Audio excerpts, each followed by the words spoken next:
So এখন যদি আমি রোনালদোকে নিয়ে কথা বলা স্টার্ট করি, যে আপনারা সবাই বলবেন যে যে ভাই আপনি তো একজন মেসি ফ্যান, হ্যাঁ আপনি রোনালদোকে নিয়ে কি বুঝবেন, যে আপনি রোনালদোকে নিয়ে ভালো কথা কয়টাই বা বলবেন, আপনি তো রোনালদোর সারাক্ষণ হচ্ছে গিয়ে নেগেটিভ সাইড গুলাই তুলে ধরার চেষ্টা করবেন। না ভাই না, আমি হচ্ছে রোনালদোকে হেট করার আগে আমি একজন ফুটবল ফলোয়ার।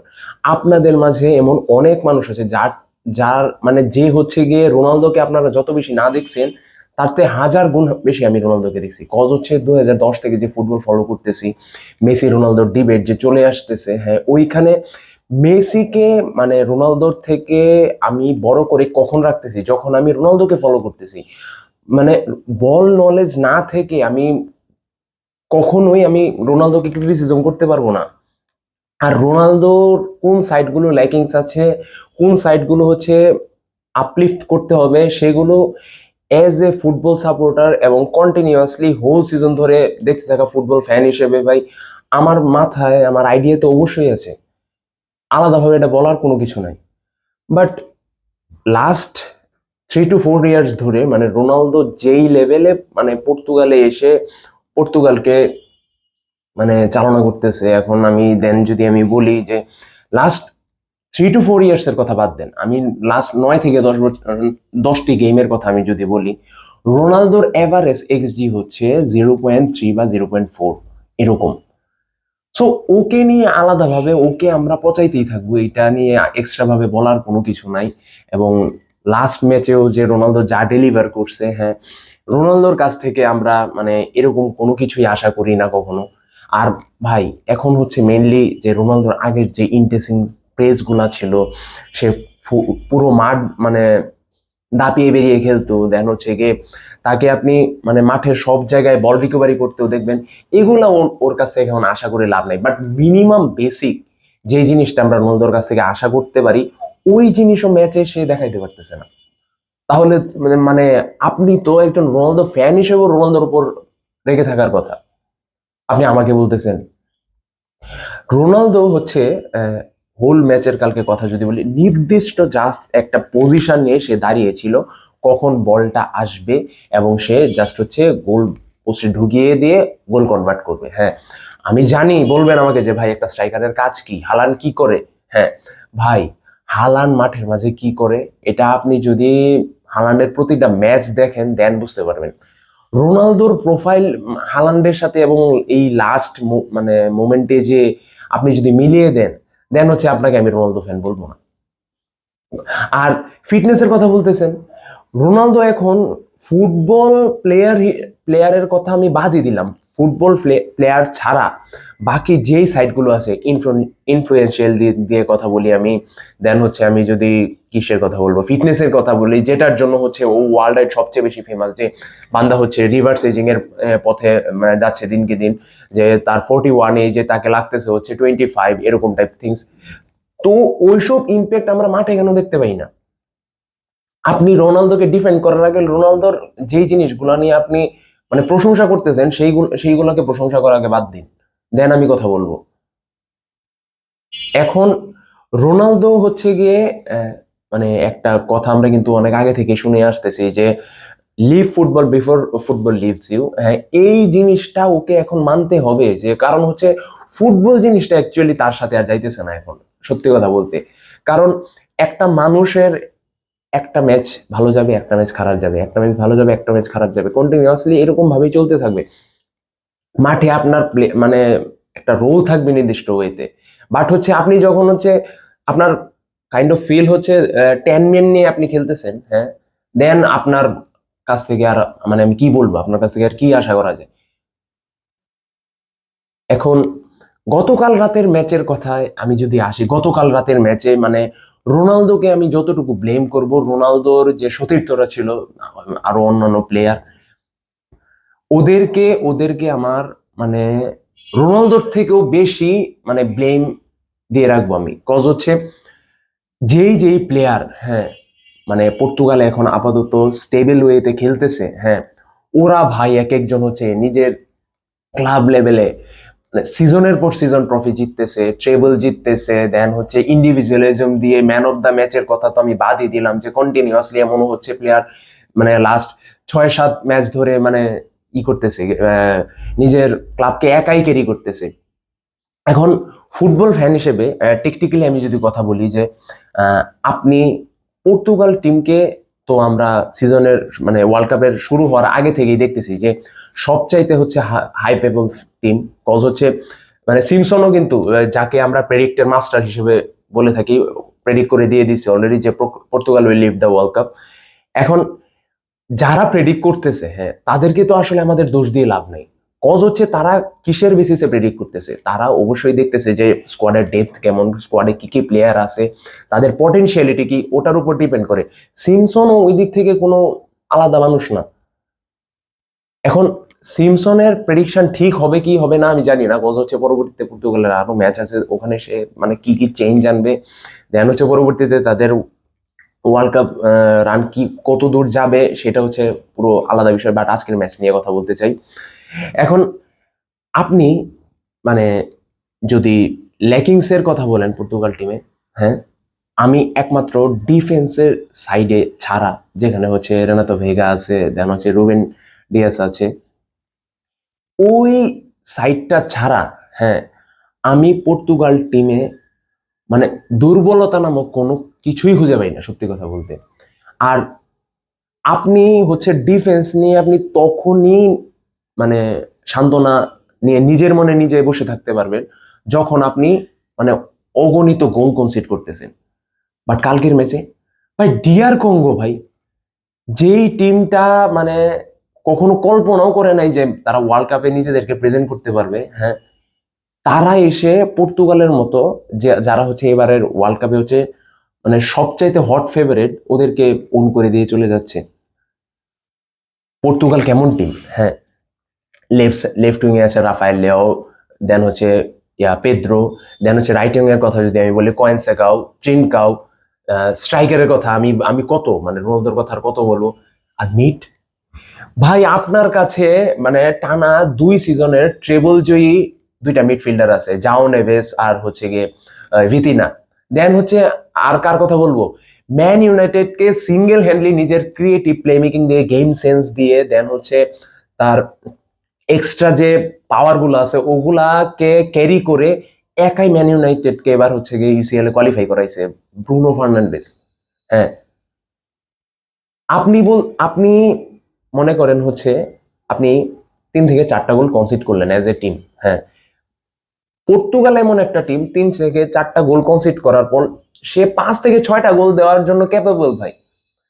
কজ হচ্ছে এই অ্যাটাক এবং এই মিড যখন আপনার থাকবে, মূলত মানে অ্যাটাকের রক্ষণ ভাগের কথা তো মানে আমি পরে বলতেছি, বাট অ্যাটাকের ক্ষেত্রে কারা মূলত হেল্প করে?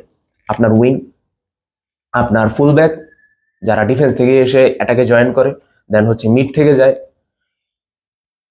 2 ফুলব্যাকের কথা আমি যদি বলি, জাও ক্যান্সেলোর বয়স হয়ে গেছে, but Zhao Cancelo what actually this guy is delivered in FC Barcelona আমরা সবাই দেখছি। আর নুনো মেন্ডেস হচ্ছে এখন ওয়ার্ল্ডের নাম্বার 1 ফুলব্যাকের একজন। এখন আপনি ওই নুনো মেন্ডেস, জাও ক্যান্সেলো, আপনার লেফট উইং, রাইট উইং সবগুলা নিয়ে, আর আপনার এই মিড থাকা সত্ত্বেও আপনি মানে আপনি গোল কনভার্ট করতে পারতেছেন না। এখন আপনারা অনেকেই বলবেন যে ভাই কালকে তো ডিআর কঙ্গো হারাম বল খেলছে, যে ওরা ডিফেন্স থেকে মানে স্পেস ক্রিয়েট করলে তারপরে গিয়ে আমরা এটাকে জয়েন করতে পারবো। না ভাই না, আপনারা তাহলে ম্যাচই দেখেন নাই। ডিআর কঙ্গো মানে কম্পারেটিভলি কালকে পর্তুগালের তুলনায় ভালো মানে অনেক বেশি চান্স ক্রিয়েট করছে। কারণ হচ্ছে গিয়ে ওরা শুধু নিজের ডিফেন্সের স্টেবিলিটি নিয়ে ছিল না, তারা তাদের ফার্স্টে দেখে তাদেরকে এরকম মনে হচ্ছিল যদিও যে তারা হচ্ছে মেবি আজকে মানে ফুল ডিফেন্সিভ মোডেই খেলবে। বাট তাদের যে হচ্ছে যে কি যেন বলে চিন্নস্বামী মুত্তুস্বামী টাইপ যে নামের প্লেয়ার গুলো আছে, দেন হচ্ছে বাকাম্বর কথা আমি যদি বলি, দেখুন হুইসা কালকের গোল স্কোরার, ওরা হচ্ছে ফিজিক্যালি মাঠের চতুর্দিকে তারা দৌড়াদৌড়ি করছে কালকে। আর এত পরিমাণ ইরিটেট করছে পর্তুগালের প্লেয়ারদেরকে, মানে এটা যদি আপনি ম্যাচ লাইভ দেখে থাকেন তাহলেই একমাত্র আপনি বুঝতে পারবেন। আর সেই দিক থেকে ভাই ফুটবল থেকে কি ড্রিবলিং, দেন হচ্ছে কি পাস মেনটেন করে, এগুলো কি মানে চলে গেছে। যেই প্লেয়ার গুলোকে আমরা দেখতে পারছি যে 6-7 প্লেয়ারকে বিট করে একটা লং পাস দিয়ে দিতে, এই ভিতিনা, জাও নেভেস, তারা হচ্ছে হোল মিডের কন্ট্রোল করে যায়, তারা হচ্ছে পর্তুগালে এসে এরকম ডেলিভার দিতেছে। এটা একমাত্র রিজন কি? রিজন একটাই, তাদের ম্যানেজার রবার্তো মার্টিনেজ। কজ হচ্ছে কালকে আমার পর্তুগালের টিম দেখে এরকম কোনো কিছু মনে হচ্ছিল না যে তাদের কাছে নির্দিষ্ট কোনো প্ল্যান আছে। অবভিয়াসলি না। কজ হচ্ছে আপনি যদি এর পরের ম্যাচটার কথা বলেন যে থমাস টুগেলের ইংল্যান্ড, কালকে ইংল্যান্ড হচ্ছে ইংল্যান্ড আর ক্রোয়েশিয়ার মাঝে দুর্দান্ত একটি ম্যাচ কমপ্লিট হয়েছে। এখন ওই ম্যাচের কথা আপনি যদি বলেন যে ওয়ান অফ দি বেস্ট এখন পর্যন্ত ওয়ার্ল্ড কাপে যতগুলো ম্যাচ হয়ে আসছে এবার 2026-এ, তার মধ্যে one of the best match ছিল কালকে রাতে ক্রোয়েশিয়া ভার্সেস ইংল্যান্ডের। বাট রবার্তো মার্টিনেজ বলতেছি, থমাস টুগেল হাফ টাইমের পরে তার ইংল্যান্ডের মানে প্লেয়ারদের কি বলতেছে জানেন? বলতেছে যে তোমাদের কিন্তু আমি লেফট সাইড থেকে রাইট সাইড থেকে মানে অ্যাটাকে একটু ইম্প্যাক্ট একটু কম দেখছিলাম, যে তোমাদেরকে এক্সস্টেড লাগতেছিল, এরকম কোনো কিছু হওয়া যাবে না। মানে তারা এই গেম ডেলিভার করার পরও তার ভিতরে কোনো স্যাটিসফ্যাকশন আসে না। কোচ হতে হবে ভাই এরকম, আপনার ভিতরে হাঙ্গার থাকতে হবে, আপনার নির্দিষ্ট ট্যাকটিক্স থাকতে হবে যেটা আপনি মাঠে অ্যাপ্লাই করবেন। আর রোনালদো, আপনারা অলওয়েজ বলে থাকেন যে পর্তুগাল হচ্ছে এমন একটা টিম যে কখনো যে চিনতই না প্লেয়াররা যে রোনালদো আসার আগে। হ্যাঁ, বাট আপনি ফুটবল ফ্যান হিসেবে যদি মানে হিস্ট্রিকে দেখে থাকেন, পর্তুগালে আরো অনেক লেজেন্ডারি প্লেয়ার খেলে গেছে যারা হচ্ছে একাই পর্তুগালকে টেনে নিয়ে গেছে। লুইস ফিগো, দেন হচ্ছে গিয়ে রুই কোস্তার মতো প্লেয়ার ছিল হচ্ছে আপনার 2000-এর আগে। এখন আপনি ভাই তর্কের খাতিরে অনেক কিছু মিলিয়ে দিতে পারবেন, বাট এই যে আপনারা রোনালদো সাপোর্টার হিসেবে রোনালদোর প্রতি মানে ফ্যান বেস যারা আছে অলওয়েজ একটা কথা বলেন যে রোনালদোর উপর তার মানে পর্তুগালের যে প্লেয়াররা আছে তারা হচ্ছে ডিপেন্ড করে চলে না। কালকে কোন প্লেয়ারটাকে দেখে আপনার লাগতেছিল যে তারা রোনালদো ডিপেন্ডেন্ট হয়ে খেলতেছে না? আলটিমেটলি তাদের একটাই ইন্টেনশন ছিল যে হচ্ছে ড্রিবলিং তো কালকের ম্যাচে করে না। কালকের ম্যাচ দিয়ে আসলে পর্তুগালকে, কারণ এখানে কথা বলার মতোই কোনো কিছু নেই। কালকের ম্যাচের হোল হাইলাইটস যদি আপনাদেরকে আমি বলি, টোটাল ঘটনাটা কি ঘটছে, হ্যাঁ, জাও নেভেস, ভিতিনা, দেন হচ্ছে ব্রুনো ফার্নান্ডেস 1000 1500 2000 পাস করে ফেলতেছে নিজেদের মাঝেই। জাও নেভেস টু ভিটিনা, ভিটিনা তো ব্রুনো ফার্নান্ডেস, ব্রুনো ফার্নান্ডেস তো জাও নেভেস। মাঝে মাঝে যদি মন চাইতেছে দেন হচ্ছে গিয়ে নুনো মেন্ডিস একটু অ্যাটাকে আসতেছে, ওকে একটা পাস দিতেছে, ওদিক থেকে ক্রস যাচ্ছে, দেন হচ্ছে গিয়ে রাফায়েল লেও ওই দিক থেকে ড্রিবল করে গিয়ে আলটিমেটলি নো রেজাল্ট। এখন এইভাবে যদি আপনার চলতে থাকে, হ্যাঁ, আপনি ওয়ার্ল্ড কাপের যে আপনার মানে মানে পর্তুগালকে নিয়ে যে আপনি পর্তুগাল সাপোর্টার হিসেবে বা আমরা নিউট্রাল ফ্যান বেস যারা আছি, আমরা পর্তুগালকে যে পজিশনে দেখতে মানে পাচ্ছিলাম মানে ওয়ার্ল্ড কাপের আগে, সেই পজিশনে পর্তুগাল কখনোই যেতে পারবে না। এই হোল ম্যাচের মাঝে একটা স্পেসিফিক প্লেয়ারের কথা আমি জাস্ট শুধু বলবো, কোয়েনসেকাও। কজ হচ্ছে আমরা কি মানে পর্তুগালের লাস্ট কয়েকটা ম্যাচ আপনি যদি ফলো করে থাকেন, আপনি অলওয়েজ দেখছেন যে কোয়েনসেকা হচ্ছে সাবস্টিটিউশনের পর মাঠে আসে, এসে ও গোল স্কোর একটা করবেই মানে। আর কালকের ম্যাচেও ইম্প্যাক্টফুল একমাত্র প্লেয়ার হিসেবে ওই কোয়েনসেকাও আমি দেখতে পেয়েছি। ওই বান্দাটা এসে রাইট উইং থেকে হচ্ছে ড্রিবল ফিবল করে এই ডিয়ার কঙ্গোর প্লেয়ারদের সাথে তো ওরা ফিজিক্যালি পারতেছিল না গতকালকের ম্যাচে, আর না পারারই কথা। কজ হচ্ছে ওরা কালকে চিন্তাই করে আসছিল যে আমরা নিজেদের ট্যাকটিক্স বলি, আমাদের নিজস্ব যে বলাই কিউ আছে ওগুলা দিয়ে আমরা খেলে কোনো কিছু করতে পারবো না। সো তাদেরকে অন্য কোনো ওয়েতে আমাদের ইরিটেট করতে হবে, যেটা হচ্ছে গিয়ে তারা ফলো করছে ফিজিক্যালি। মানে যখনই পর্তুগাল হচ্ছে অ্যাটাকের উদ্দেশ্যে নিজেদের বল কন্ট্রোল বাড়িয়ে মানে প্রতিটা জিনিসেরই তো একটা সিকোয়েন্স থাকে, ওই সিকোয়েন্স অনুযায়ী পর্তুগাল যখন যাচ্ছিল মানে এই প্লেয়ার ডিফেন্সের যে রক্ষণভাগের যে প্লেয়ার গুলো ছিল ওরা এসে প্রেস করে ওদেরকে ইরিটেট করতেছে, মিড থেকে যে ওদেরকে ইরিটেট করতেছে, স্ট্রাইকাররা এসে ফল ব্যাক করে ওদেরকে ইরিটেট করতেছে। টোটাল ম্যাচের মানে ডিয়ার কঙ্গোর কাজ এটাই ছিল। আর মাঝে মাঝে চেষ্টা করতেছিল যে হচ্ছে একটা মানে কোইন্সিডেন্স বশত একটা চান্স ক্রিয়েট করবে, সেটা থেকে গোল কনভার্ট করবে। যেমন তাই ঘটে গেছে যে ক্রসটা আসলো আর উইসার হেডের মাধ্যমে গোল কনভার্ট হইল। এখন সবাই কিন্তু মূলত কালকে মানে নিজের পটেনশিয়ালিটি দিয়ে খেলার চেষ্টা করছিল, বাট আলটিমেটলি তারা সাকসেসফুল হইতে পারতেছিল না। কারণ এই যে রোনালদোর টাচের কথা আপনি যদি বলেন, মানে এই বান্দার হচ্ছে কালকের ম্যাচে টাচ নেই বললেই চলে, বাট যখন তাকে মানে সিকোয়েন্স মেনটেন করে যখন বল এনে তার পায়ে দেয়া হচ্ছিল, একটা শট অন টার্গেটও তার যায় নাই।